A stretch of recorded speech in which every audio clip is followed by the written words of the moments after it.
धनी व्यक्ति था, सेठ था, साहूकार।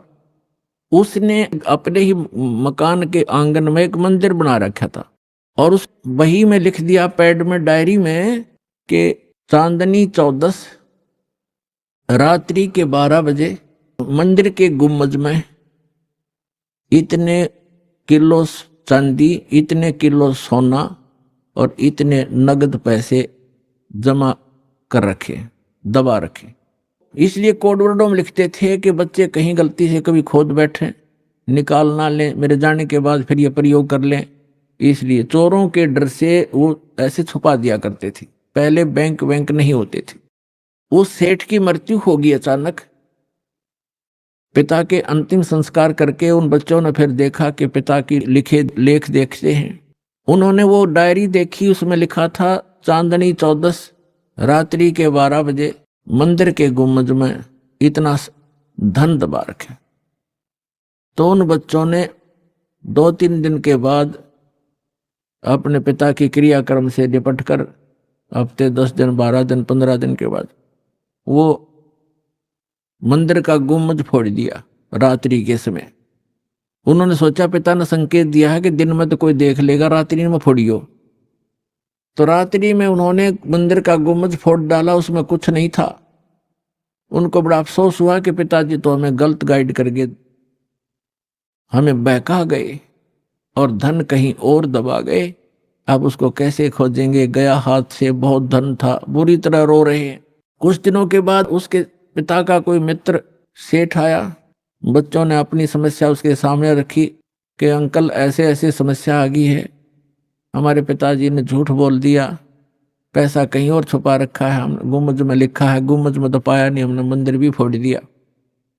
तब उस सेठ ने कहा कि मुझे दिखाओ कहाँ लिखा है। उसने लेख देखा कि चांदनी 14 रात्रि के 12 बजे मंदिर के गुम्बज में इतना पैसा। तो उसने कहा बेटा इस गुम्बज को बनाओ यथावत, जैसे था वैसा ही बना दो, फिर बताऊंगा कहाँ पर है, और चांदनी 14 आने दो। तो 10-5 दिन के बाद वह चांदनी 14 आनी थी, वो वैसा ही गुम्बज बना दिया चांदनी रात्रि में। और गुम्बज की छाया आंगन में जहां थी और उसके घर पे, वो जमीन वहां खुदवाई के ये निशान लगा दिया, यहाँ खोदो। वो ज्यों का तो धन पा गया। तो ये नकली सारे गुम्बज फोड़नीय थे, स्थान का पता नहीं था।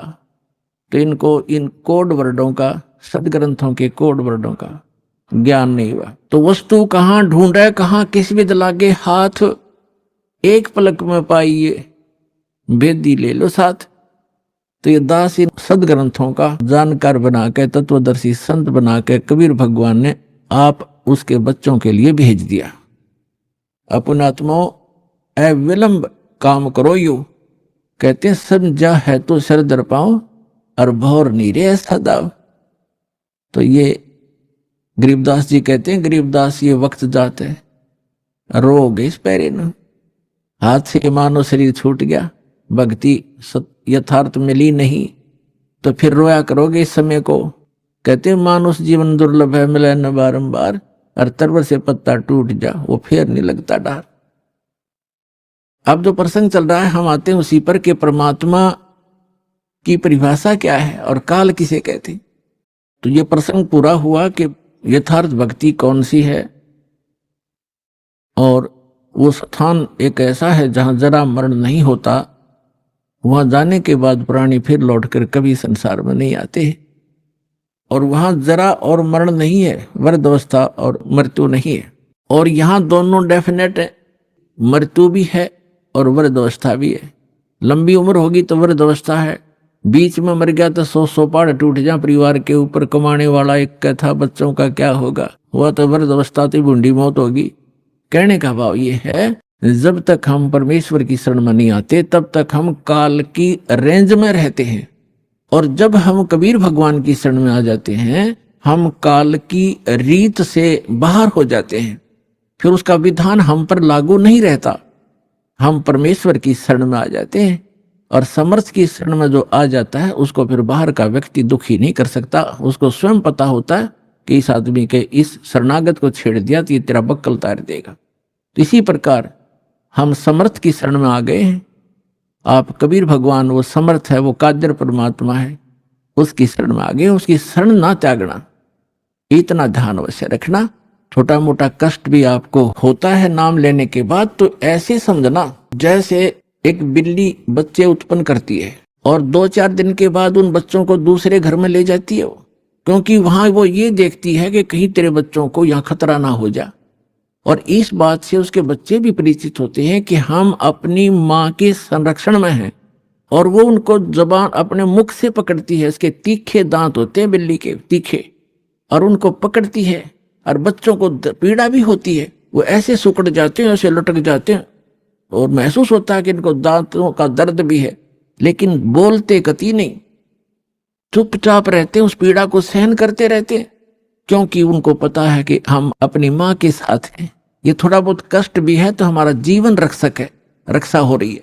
तो उसको उठाकर वो दूसरे सुरक्षित स्थान पर अन्य मकान में ले जाती है, सबको बारी बारी वहां पहुंचा देती है। कुछ दिनों के बाद वहां देखती है कि यहाँ भी समस्या है, तो तीसरे मकान में कहीं और ले जाएगी। और वो बिल्कुल नहीं बोलते, क्योंकि उनको पीड़ा भी हो रही है, लेकिन उनको विश्वास है कि माँ के मुख में हम भले ही पीड़ा हो रही है, लेकिन हमारी जीवन रक्षा हो रही है। इसी प्रकार कबीर भगवान की शरण में आने के उपरांत आपको छोटा मोटा कष्ट भी है, तो ना जाने आपका कौन सा पहाड़ जैसा दुख टल रहा है, ये विश्वास रखना, विचलित ना होना।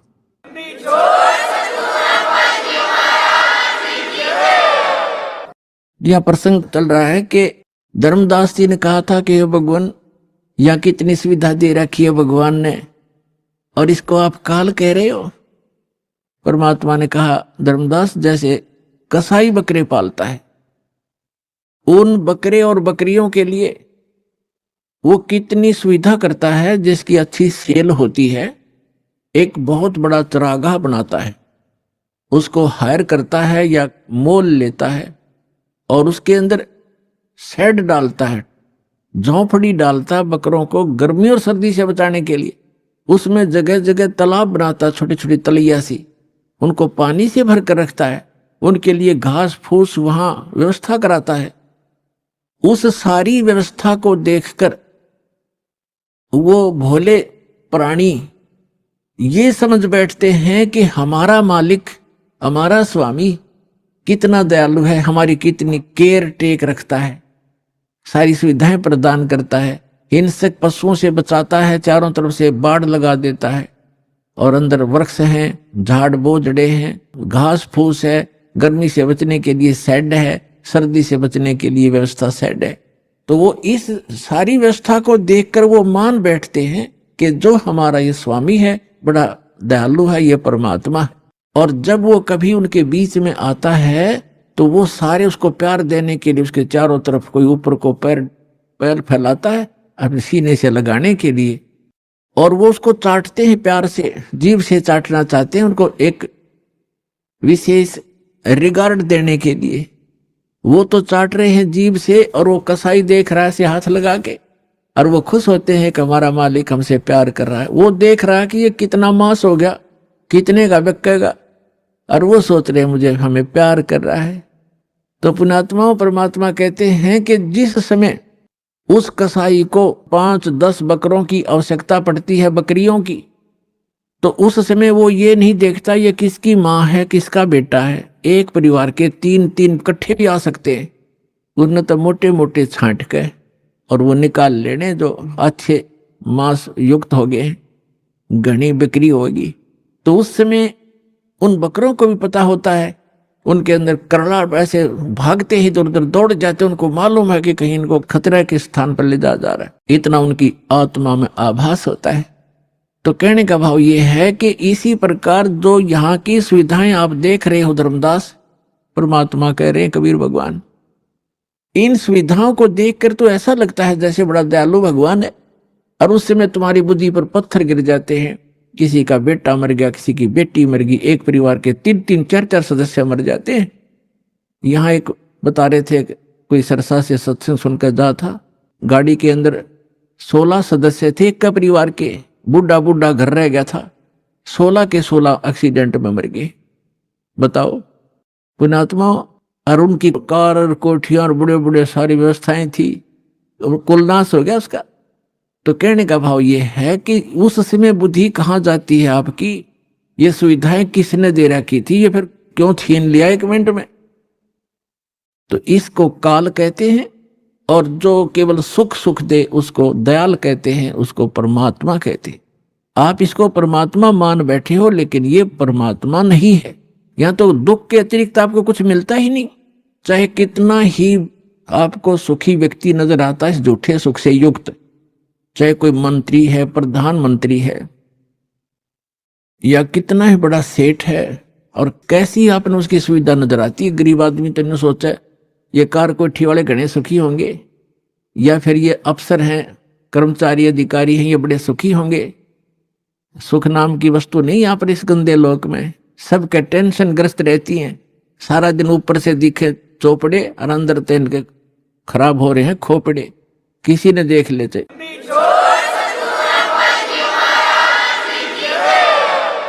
सभी टेंशन लिए फिरते।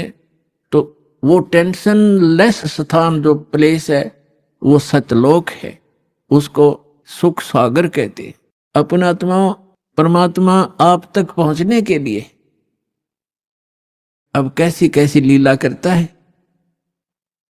मैं रोवत हूं सृष्टि को, सृष्टि रोवे मोहे, गरीबदास इस वियोग को समझ न सकता कोई।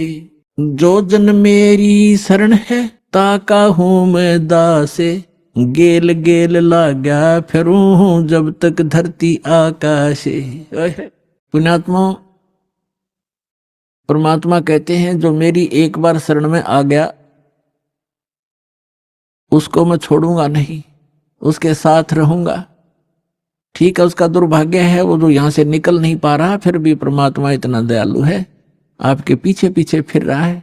अपना आत्मा विचार करो, एक ही परिवार में ये पुस्तक आपको प्राप्त हुई या टीवी सुनने को प्राप्त हुआ, एक परिवार के 4-5 सदस्य हैं, जिनमें से 3 को ये ज्ञान समझ में आ गया, उनकी इच्छा बनी हम नाम लेंगे, दीक्षा लेंगे, कल्याण करवाएंगे। उन्होंने दीक्षा ले ली, प्रतिदिन अपना नित्यनियम आरती श्रमणी और सारा कुछ कर रहे हैं, मंत्र कर रहे हैं, सत्संग में भी आ रहे हैं। और बाकी शेष 2 हैं वो बिल्कुल सोचते भी नहीं, कहते हैं तो भी नो के तुम ही कर लो, तुम ही पार हो जाना, हम तो फिर देख लेंगे। अब फिर क्या देख लेंगे, गद्दा बने पाछा तो कुम्हार देखेगा, आप क्या देखोगे? कड़म मारेगा लठ, 2.5 मन का बोरा होगा कमर के ऊपर, फिर देख लेंगे। अब देखना अब है, ज्ञान समझो और सतलोक आश्रम के अंदर आओ और कल्याण कराओ। अगर समझदार हो तो देखना चाहते हो।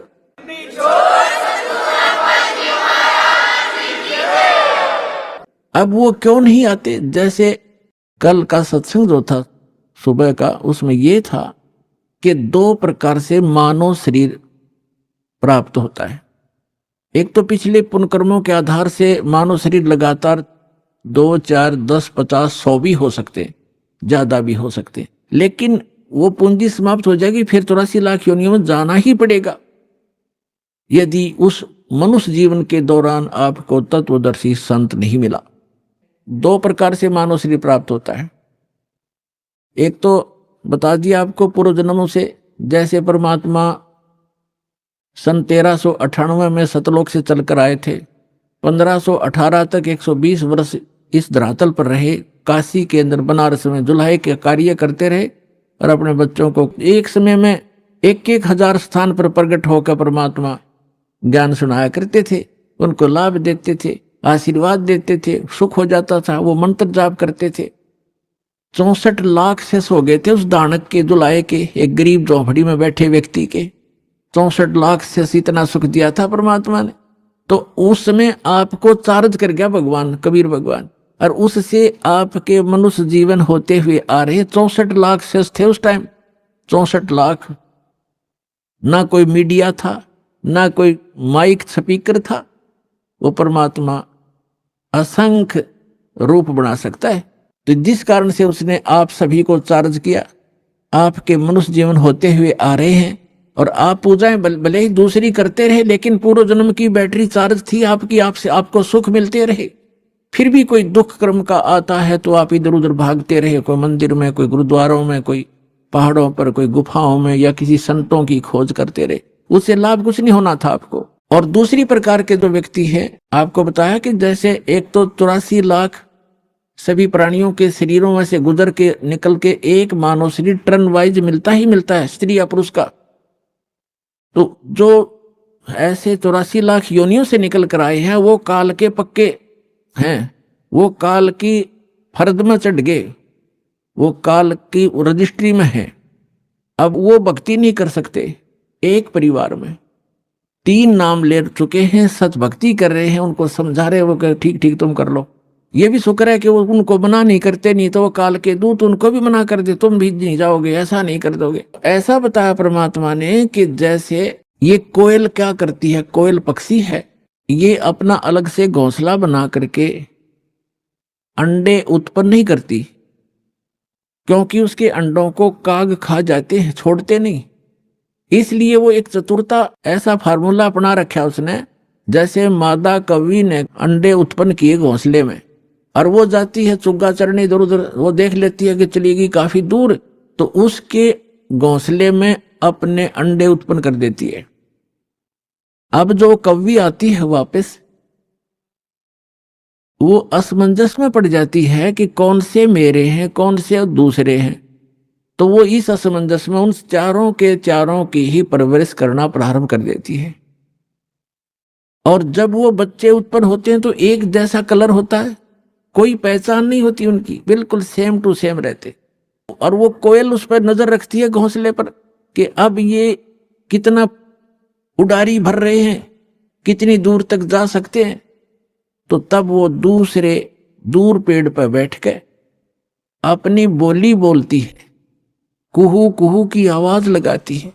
जो कोयल के बच्चे होते हैं उनको प्रभाव होता है उनका, वो एकदम ऐसे ऐसे देखते हैं।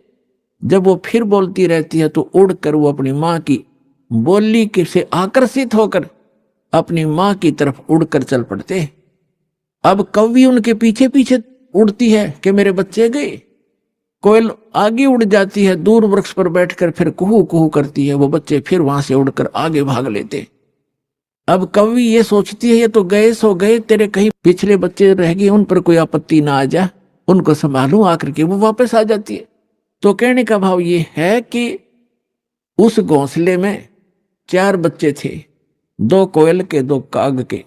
कोयल वालों के वहां बोली असर करगी, काग वालों के वहां में भी नहीं, वो देख नहीं रहे, वहीं बैठे आराम से। तो इसी प्रकार समझना, जो परमात्मा के पूर्व जन्म के संस्कारी बच्चे हैं, संस्कारवश एक ही घर में जन्म भी है, जो काल वाले हैं वो नहीं मानेंगे, और जो कोयल के बच्चे हैं वो सतलोक आश्रम में जल्दी आ लेंगे, ज्यादा देर नहीं लगाएंगे।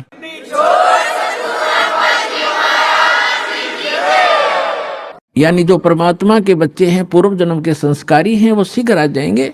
परिवार के परिवार आ रहे हैं, वो सारे के सारे कोयल के हैं, भले ही वो काल के घोंसले में यहाँ यानी इस लोक में जन्म हो गया। परमात्मा ने अपने बच्चों को, एक जैसी क्रिया थी पहले, तो अब बदल जाएंगी, एकदम चेंज हो जाएंगी सब क्रियाएं, भक्तों जैसे लक्षण हो जाएंगे। तो इस प्रकार तो क्या बताते हैं परमात्मा, जो जन मेरी शरण है ताका हूं दासे, गेल गेल लाग्या फिरूं जब तक धरती आकाशे। परमात्मा कबीर भगवान जिस समय यहाँ आए हुए थे पृथ्वी पर, जो प्रत्येक युग में एक लीला करते हैं, जिसका वेद भी प्रमाण करते हैं, जिसके वेद भी साक्षी हैं कि भगवान ऐसी लीला किया करता है। तो उस लीला में जो दूसरे टाइप की लीला है परमात्मा की, शिशु रूप धारण करके प्रत्येक युग में प्रकट होते हैं। और कमल के फूल के ऊपर, कमल का फूल तो जल पर ही होता है, अंडरस्टूड है कि वो नारायण होते हैं। नार माने जल, आयन माने उस पर आकर विराजमान होने वाले नारायण कहलाते हैं। तो परमात्मा कबीर साहब यानी अमर पुरुष, सत्य पुरुष, आदि पुरुष जिसको कहते हैं, परम अक्षर ब्रह्म, वो ये लीला करता ही करता है। उस लीला को करने के लिए सन 1398 में संवत 1455 ज्येष्ठ सुदी पूर्णमासी को वो परमात्मा सतलोक से चलकर आए थे, और काशी शहर के बाहर एक तालाब में, सरोवर में विकसित कमल के फूल के ऊपर एक नवजात शिशु का रूप धारण करके विराजमान हुए थे, जैसा कि वो प्रत्येक युग में करते। उसमें नीरू नीमा नाम के मुसलमान जुलाहा थे, वो उठा कर ले गए। वही नीरू नीमा उसी जन्म में ब्राह्मण और ब्राह्मणी थे। गौरी शंकर नाम था नीरू का और सरस्वती नाम था नीमा का। मुसलमानों ने जबरदस्ती उनको मुसलमान बना दिया गया था। पहले वो शिव भगवान के पुजारी थे, शिव जी की कथा करके अपना निर्वाह किया करते थे, और फिर वो सब सुविधा समाप्त हो जाने से वो जुलाहे का कार्य करने लगे थे, और लगभग 20, 30, 40 वर्ष उनको हो गया था वो क्रिया करते, वो जुलाहा प्रसिद्ध हो गए थे।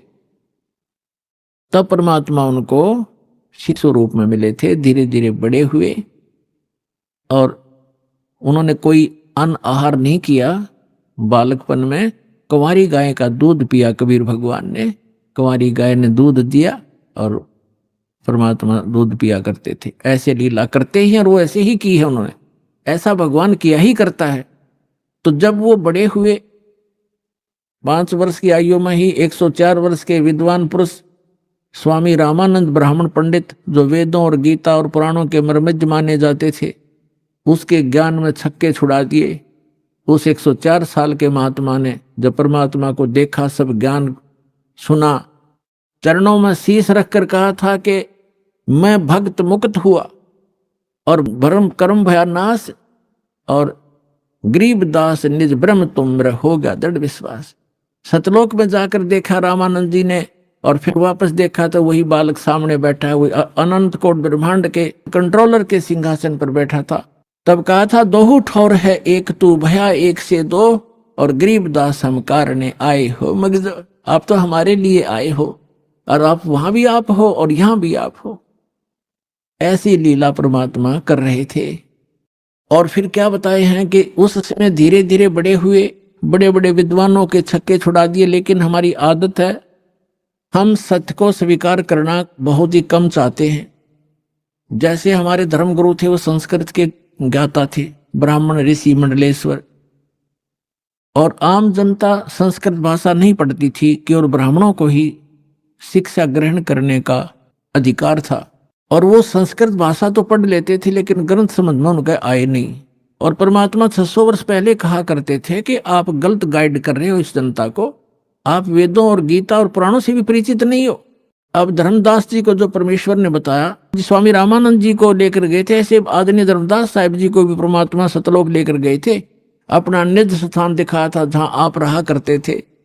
जब वापस छोड़ा तब धर्मदास जी ने पूछा कि हे भगवान, फिर इसका मतलब तो ये है कि ये वेद और ये कतेब, 4 वेद हैं, 4 ही मुसलमान इस्लाम धर्म की कतेब मानी जाती हैं। जैसे अपने 4 वेद हैं हिंदुओं के, ऋग्वेद, यजुर्वेद, सामवेद, अथर्ववेद।